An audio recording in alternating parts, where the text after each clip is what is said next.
Hello mga mi! Kamusta? Ayan, for today's video, atin na naman pong gagawin itong ating cake ngayon na pang graduation nga po itong ating cake ngayon guys. Kasi nga, season month po ngayon ng mga closing program na ng mga moving up and graduation din sa high school, college, and elementary. Kaya ngayon, halos yung mga pa-order natin ay pang graduation cake. And this time, ang gagawin po nating cake na to guys is isang cake po ito ng nag-graduate ng college. And yung school nga po niya dito sa amin ay yung WEMSU or yung Western Mindanao State University.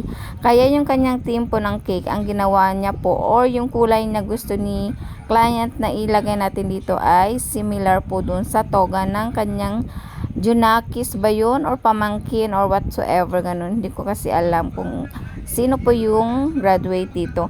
And ayan, so ang ginawa nga natin kanina, inilagyan muna natin ng light pink yung ating cake at saka nagmix lang ako guys ng kunting, kumuha ako ng kunting icing at nilagyan natin ng red and kunting patak lang po ng black color natin para magiging maroon po yung ating red. And ayan, at saka yung dedication niya nga ay naka handwritten lang and pinatong po natin yan sa ating fondant na yung white na yan guys is made of fondant.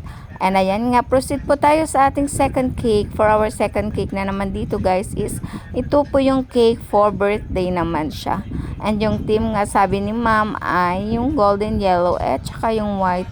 And may sample din naman si ma'am na sinend sa atin.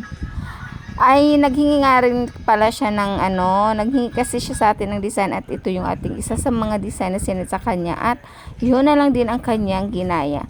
Ayan, for our third cake naman guys, ito ay maliit lang naman na cake na to and yung size po pala nito is 6x3.